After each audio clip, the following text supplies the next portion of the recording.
right, hello Tide fans. Welcome to Tide Talk. I'm your host, Sean Taylor, here with my regulars, Jimmy Messick beside me, Maurice on Zoom. Hope everybody's doing well. What's up, Mo? I'm just glad I'm not an irregular, but go ahead. All right, I'm glad you're a regular. You've been a regular. Well, anyway. Yeah. Coming off an expected win, kind of expected that to take place. Was glad to see some production from some different people. I'm sure we'll talk a little bit about that. The majority of the conversation, I believe, at least in the third segment, we're going to talk about the upcoming game. A little more to talk about. But Maurice, give us your take on, your thoughts on this past game. I know we anticipated this, but what's your 2-minute drill on that? Well, I go back to what I said last week. Good teams are supposed to do this. The bad teams or inferior teams. It was a great defensive performance. Finally saw some wide receivers kind of step up and look like that they want the ball. Very impressed with some of our running backs. I still don't think we have that power back as you texted me and was questioning. I get it. Well, Let's rephrase. I wasn't questioning. I was making a point. Right. Well, it's going to come. We're going to need that when we get into the deep SEC play. But overall, as far as performance, I was pleased with it. And I know Saban looked to be happy. He looked to be kind of smiling afterwards. But we'll see starting this week going forward. Yeah. Jimmy? Yeah, Saban made a comment, read that I think he said that, I'm kind of paraphrasing this, but essentially this is the first time he saw this team look like some of the teams in the past, that hungry look, and basically, and he almost to where we want or where he wants us to be kind of thing. And so, yes, he was extremely pleased. But yeah, kind of deja vu, playing somebody that we should take care of, and we did. I took away the fact that, we saw several new faces touching the ball. I say new faces, some guys that really hadn't had much production. We got a lot of production out of them on the receiving side. Bryce Young distributed the ball, I thought, really well. Multiple receivers. Burton finally showed back up. From the first game, he had a very productive day, as did, several of our receivers, like you mentioned. So that's kind of what I took away from that, from the game. That we were able to get the ball to our receivers, and Bryce, like I say, he had kind of a Bryce day that we've been expecting out of him, and so I was pleased with the effort.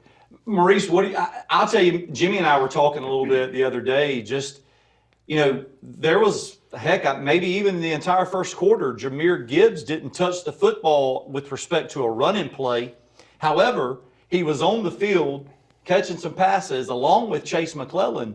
And I kind of like that setup because I will say, I made the statement to you guys during the game in reference to scat back. Listen, Chase McClellan is a guy that can run between tackles. I don't necessarily like Jahmyr Gibbs between the tackles because he is so good in open space. And I like that setup. I like the fact that they have to account for both of them. And then, of course, you come back with, Roydell Williams, who I also believe is a guy that can run between the tackles, especially later in the game when he's more fresh and the defense is a little bit worn. So I like that, kind of look and the way we did that with respect to the rotation. What's your thought on that, Maurice? Again, I know you don't believe we have that power back. But power doesn't in my opinion, doesn't necessarily mean one guy. If we can run 2 and 3 guys in there that are fresh, I think that can give us some power. I get that, but let's go back to Texas when we had 4th and 1 and we couldn't get the one. I believe it was it Chase McClellan that couldn't get the 1 yard that we needed? But here's the deal. He got tripped but on. Let me ask you this. We also all agreed that the play call in itself with that 4th and 1 was not the best play call. Well, I agree. You're going from the shotgun in that situation. But to answer your question, as far as what I thought about Gibbs and either Roydell or Chase being on the field at the same time. I love it because let's go back to what we said last week about Milrow. You want your best athletes on the field. And how I look at it is, all right, if you wideouts still want to step up and be that person to where you're that option, all right, I'm going to take one of you off and put a running back on that can catch the ball and wants to run with it. I want a ball hawk. I want somebody that wants the ball and isn't afraid of a little contact to get that extra yard. I think some of the wide receivers are starting to come around, but they are by no means in the same class as what we've seen in the past 2 to 4 years as far as classification of wide receivers. That be that as it may, I like the fact that O'Brien got creative and is finding a way to get athletes on the field. Well, Sean, you said that we were not handing the ball to Gibbs, but we were throwing it to him. Man, he didn't touch the ball for the first quarter, first couple of drives. I'm thinking he didn't touch the ball until late in the first half. So what I saw was a lot of window dressing with him. I mean, he was in motion, it seemed like every play, going out of the backfield, coming in motion. We were handing it off and doing something different. So, Jimmy, guess what that does for a defensive coordinator.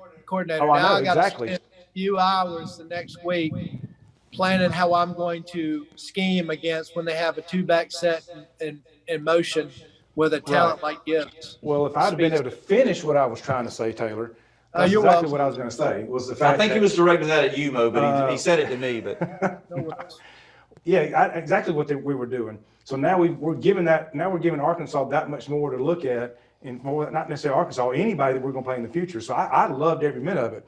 I mean, I guess when it was happening, I was like, man, Gibbs ain't getting the ball. But then after the fact, Retro was like, okay, I see what we're doing here, and I loved it. I like what we were doing there with him. from a former OC, it makes sense. I mean, the more you can have them prepare for, in the grand scheme of things, they're spending a lot of time on some things that they may or may not see Saturday or whoever it is that we play. We did have some production from it, so I don't know why we wouldn't see it. But I do like the scheme. I like the personnel grouping. I love Jahmyr Gibbs in space. That's the bottom line. Timeout. Yeah, we'll give you a 30-second timeout. So are you both saying that you like what Bill O'Brien did? I like what Bill O'Brien did Saturday with respect to the personnel groupings and the scheme that we ran. I like what he did Saturday. But Okay. 1 out of 4 ain't bad. That's right. And hey, Just but we to get have clarification. But Mo, I see what you're saying, Mo, and I thought about that today too, because obviously I've been pretty hard on him, and I still think he's not what we need there, and I think he will be gone after this year for whatever reasons. But I think it's going to be because he's going to be a head coach. But we've talked in the past about leaving things, just working on the basics, the fundamental kind of stuff, and just leaving a lot of things in the bag till we get to that tougher part of our schedule. So I thought about that today, Mo. So you're right. That's why I'm going to be extremely curious to see how we play off of what we did this past week with some of those formations and some of that window dressing. What we look like moving forward Against a tougher opponent. And so I'm definitely looking forward to that for this game coming up for sure. So yeah. I'm just mentioning things. Go ahead. Yeah, I don't mean to be a problem. No, I mean, you're always a problem. We're used to it by now. That's what makes this show what it is. But listen, yeah, I like what he did Saturday. I didn't like what he did against Texas, 4th and 1, and we go in a shotgun.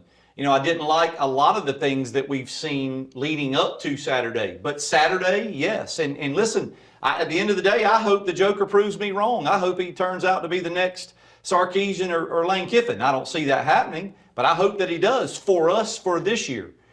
But he's got a long way to go to get to sell or convince me that he is there. No, we're going to take a break. I'll lead you back in because we're going to break. I'll lead you back in the next segment, and you can be another problem, and we'll address that in just a minute. But Tide fans, we're going to take a quick break. Hold your seats. We'll be right back with Tide Talk. Roll Tide. Roll Tide. Roll Tide. I know Beam. I used to watch cartoons and sports on their TV, and now I use their internet. Take it from Javion Cohen, all SEC team offensive lineman.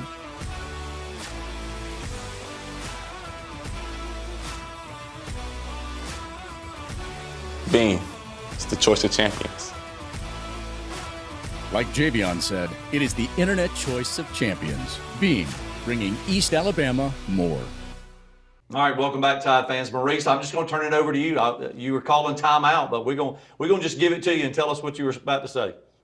Well, you're sitting there talking about you still don't like O'Brien as far as some of his, you don't think his numbers are going to add up. But right now, we're number 6 in the country in total offense, way up there in passing yards, believe it or not. So I know what y'all are saying. Are you trying to take away my going stats into with it.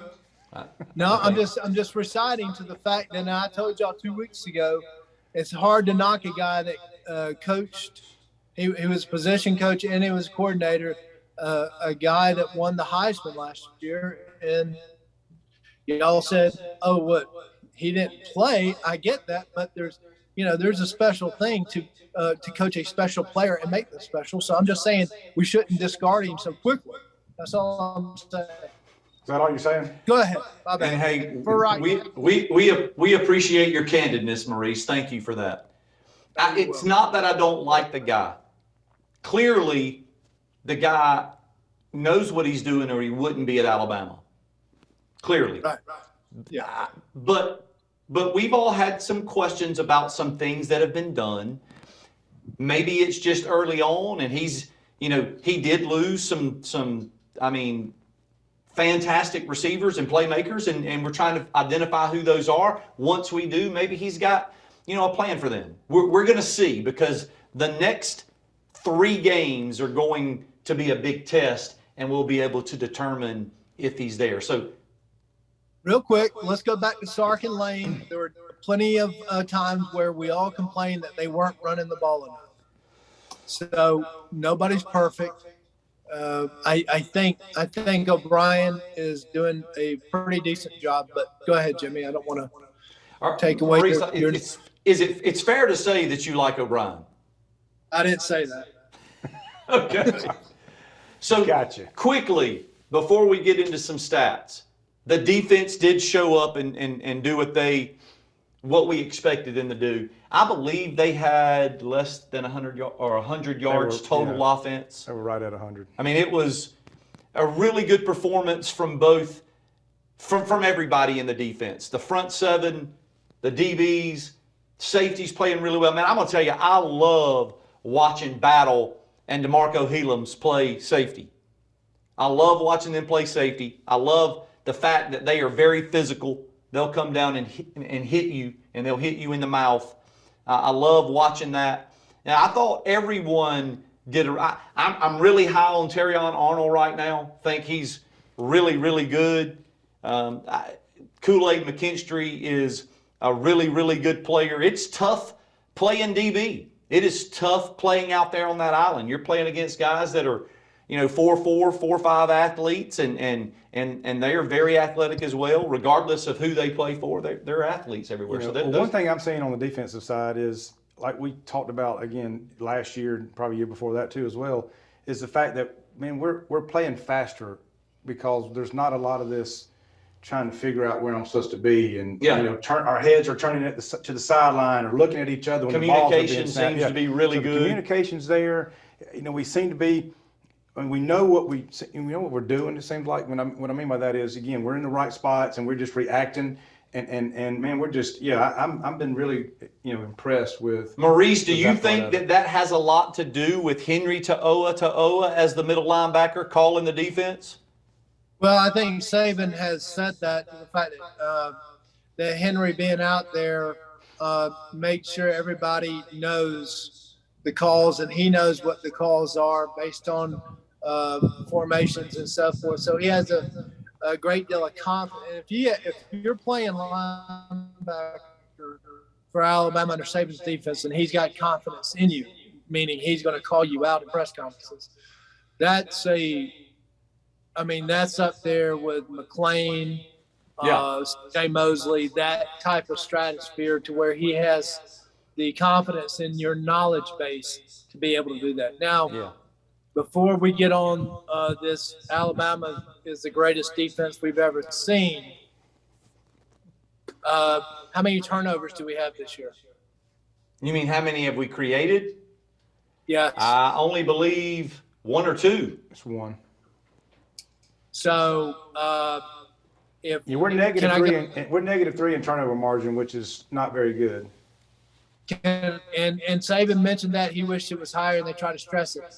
Sean, can we go into that video now, or do we need to wait as far as? Let's wait what to the they third got? segment. Let's wait to the third segment. That way we can get into that and then talk about the Arkansas game coming up. No worries. Maurice, again, it's that fine line. There are teams out there that are creating more turnovers that are not as good defensively as we are. So, Right. If we're holding people to only having scored 2 touchdowns, I believe, in 4 games, if we're, probably tops in total defense with respect to yards per game, points per game, those types of things, the turnovers will come because we're going to do our job so well that people will begin to force things. And that's how turnovers happen anyway. Well, I thought about the whole turnover thing, and I guess if there is a concern on the defensive side, you're right, we're not creating turnovers. However, how many times though have we seen turnovers happen from a dropped pass, bouncing off a shoulder pad and goes right into a defender's arms, or something fluky? I mean, we haven't had any of that. And obviously, the teams we're playing are executing at a high level as far as that is concerned. Because I guarantee you, there's teams that don't have half the talent we do, statistically can't stack up, not even near where we are. That's probably got twice as or 2 or 3 more times turnovers. What does that even mean? Right. I think there's a balance, but I do agree with you, Maurice. I as a football fan, as a former coach, obviously you want to see turnovers. Sure. I don't know. I think you've got to weigh what we're getting versus getting turnovers, and right now I'll take what we're getting. Oh, I got no problem with, I think we're one of only 2 teams in the NCAA at the moment that has not allowed a passing touchdown, which is pretty nice. But I also have a theory. I'm sure y'all are interested in hearing that. Of course. Oh, okay. Well, the theory is, and Saban has mentioned this, every team that we've faced so far has not been pocket pro style type of offense. They're getting rid of the ball really quickly. One main reason is number 31. You don't want to sit back there long enough to let him tee off on you. Yeah, and so they're trying to shorten the game. They don't really want to throw the ball downfield, 15 yards or longer. They're dinking and dunking just to get the ball out of the quarterback's hands and get it to somebody that can do something. So we're not seeing the prototypical pro style offense to where seven step drop, throwing it 20, 25. You don't see a deep out. You're not going to see that because that's just going to give both our outside linebackers a chance to get there. So I think that has a lot to do with the turnover, lack of turnovers as well. Yeah, and also this, I read this, and I think I sent it to y'all. I don't know if y'all paid attention to it or not, but they were actually comparing. This one section of this article I read was talking about the number of sacks we have versus the number of sacks that Arkansas has. Arkansas has like 8 more sacks than Alabama does. Does that mean Right. their defensive front is better than ours? No. The point the guy was making was Arkansas has had their defense has been on the field about 40 more plays than Alabama's defense has.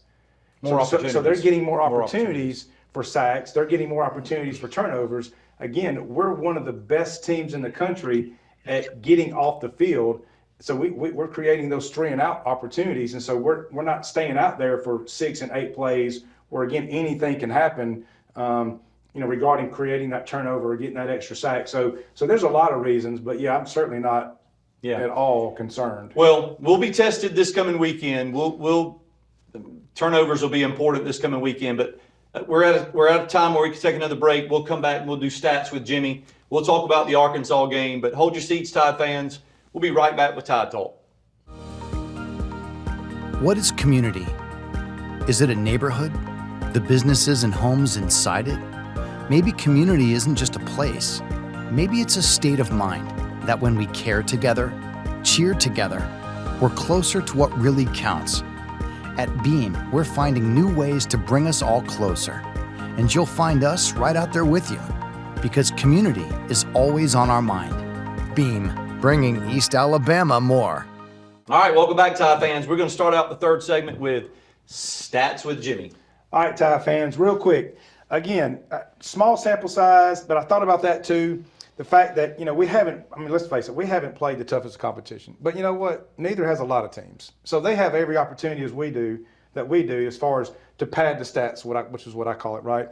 So we're getting the job done when we're supposed to be getting the job done, okay? So with that being said, on the offensive side, statistically speaking, right now we are 6th nationally and 2nd in the conference at scoring 48 points a game, 48.3. That's a slight increase from last week. Our rushing offense, we're averaging 235 yards a game, which is good for 10th in the country and 3rd in the league. Passing offense, you mentioned that.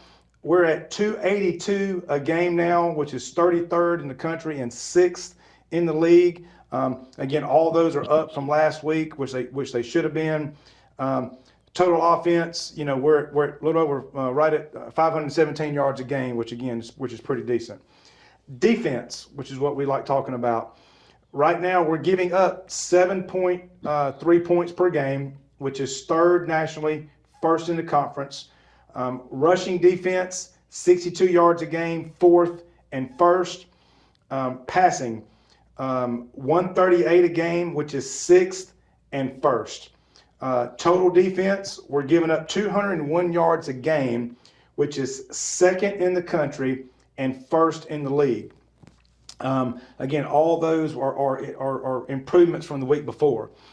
3rd down conversions, I mentioned that a second ago. We're 18.6% 3rd down conversions our opponents are getting. 18%. Now, that's pretty astonishing to me. That is good for 2nd in the country and 1st in the league. We're giving up 71% in the red zone. So, man, defense, man, like I say, we're getting it after on that side of the ball, which, again, I am going to be interested because the competition will get a little better. Be interested to see what the stats look like after this coming week. That's right. And really the next 2 or 3 weeks. Sure. So let's see, a couple of things here. The turnover margin, -3, which is tied for 106th in the country and 11th in the league. So yes, we definitely have to improve on that. Have to strong, but yeah, we'd like to. A couple of the things I was going to throw out there real quick so we can move on. Right now, we are giving up an average of 3.3 yards per play as a unit. And I saw a comparison last year. The Georgia defense, that was the greatest defense that would ever walk the face of the earth. For their first 4 games, we're giving up 3 yards a play. So that kind of gives measuring stick. Yeah, a little measuring stick from where the greatest defense was last year. And then one quick note on the individual. So, Will Anderson had 2.5 sacks this past week for a total of 29 in his career, which moves into 2nd in Alabama history. And we all know who he's behind, correct? By a ton. Yeah, so just real quick, I always like talking about this because people Derek Thomas was a stinking beast, man. So Will Anderson, we agree that's one of the best players, right? Sure. He has 29 sacks in his career. I'm sure he's going to have probably close to 40 by the time it's over with, right? And we hope. Derek Thomas, how many did Derek Thomas have in his career at Alabama, Mo? 55. 52 on here, but it says 52 on here, but it may be 55, but it was in the 50s. So anyway, so there you go, Tide fans.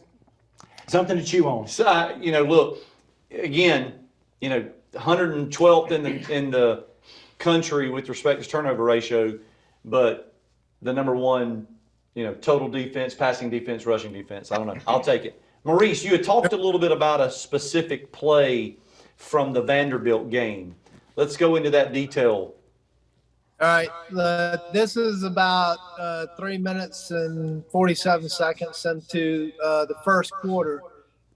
I believe it's Kool-Aid McKinstry here. He makes it's a good play by him. He reads the play, but if you look at watch him on this play and watch his eyes, I don't have a problem with this. His eyes and his body shifts towards the receiver and away from the quarterback in the play, meaning he can't see what the quarterback, he recognizes the play at the snap and he adjusts his body to where he's now not looking through the receiver towards the quarterback. When he does that, he's not able to see the ball. He could have easily had a pick six had he just been able to see through the play, looking back and step in front of the receiver. I'm not saying that's why we don't. You're playing the actual receiver instead of the actual play and, reading the quarterback. Like you said, John, DB is one of the toughest things to play. Yes, it is. It is incredibly hard. Yes, it is. I was terrible at it. So if he's able to read that, he's got an easy pick six. And one that's of the just, things, I think, technique. Yeah, well, I'll comment. Jimmy made a statement about fluke turnovers off a guy's shoulder pads into the defensive hands or what have you. I love to see the turnovers where, Maurice, to what you're saying, our players know it, read it, jump a route, and pick the ball cleanly, that sort of thing. That's the kind of turnover I like to see, especially from our defensive backs, because it means that they're confident in what they're doing, they're confident in the game plan, they read the route early, they read the quarterback early, and they jumped the route and made a play. That's what I like seeing. Right. I mean, now we talked about being able to play faster, and with that, to play that is really studying game film going into it, as far as what your man's going to be doing, how he lines up, quarterbacks, overall just movement. You can tell, when you're in tune, you can, the old, you're in the zone. And I think he knew it, but he didn't know it well enough to where I can, jump. I'm not saying he's playing it safe. He's playing it smart. I get that. I mean, it was incompletion. But you're another really thing too. I know seasoned, confident bees are going to jump it and go. yeah, agreed. I know we're running out of time, but just another thing real quick on that. We've talked too about the teams that we played so far, and I was trying to kind of in my head count. I mean, their quarterback this past week was getting rid of the football when they were passing like under 2 seconds. I mean, he was not dropping back, looking, going through progressions, throwing the ball down the field 20, 30 yards. Everything was just boom, boom, boom, boom. And it's hard to get those interceptions when it's happening that fast. Without a doubt. When that guy's dropping back, and he's looking down the field and he's throwing that ball 30, 40 yards, it gives us more time to react to that football. So it's really hard to get those interceptions anyway when the quarterback's taking a step or 2 steps and throwing it out on a quick slant or a quick this or, so that's another reason why I think we don't have the And some of the passes that we've had to defend, I mean, listen, the back shoulder throw is one of the toughest passes to defend that there is. I mean, and they threw it often the other day. They threw it often. And we've seen some other teams throw it. And so those are the types of things we're dealing with. One thing that we have done well, though, was prevent the long ball. We've done a good job of that. We're going to see some of that this coming weekend. Listen, Jefferson's a good quarterback. He's big, he's strong, he's dual threat.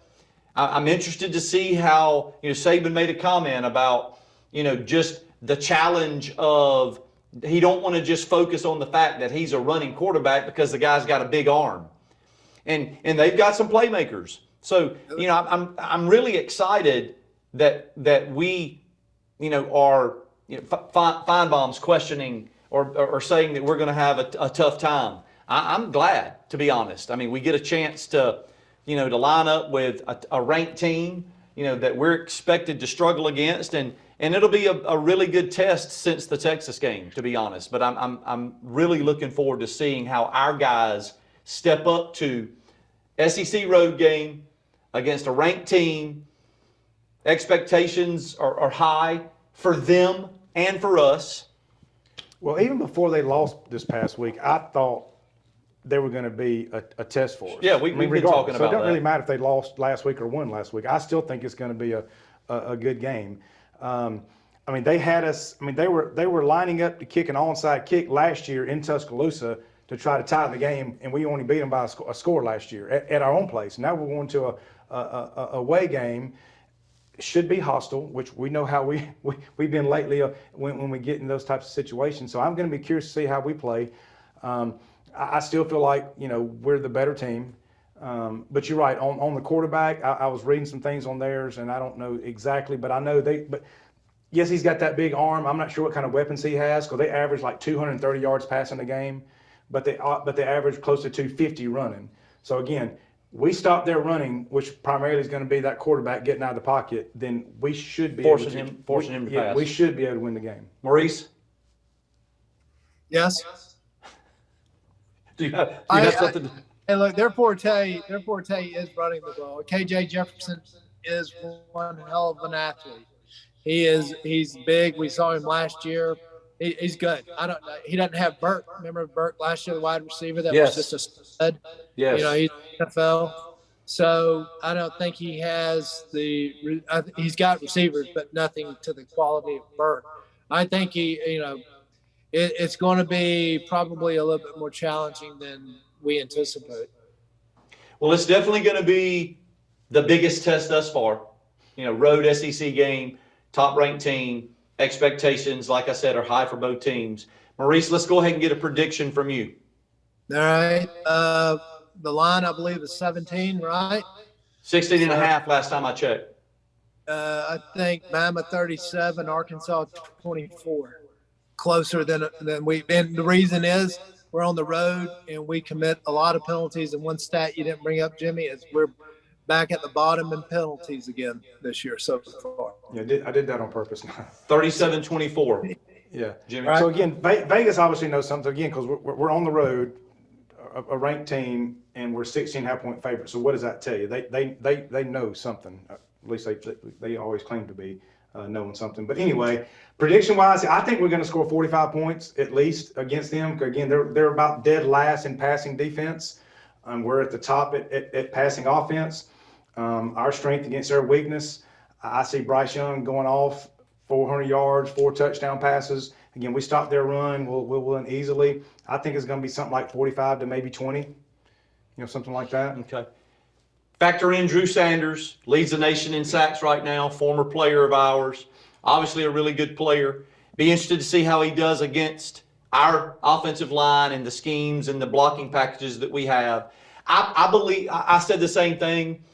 We're on the road with a top 10, if you will, team. I mean, they were top 10 last week.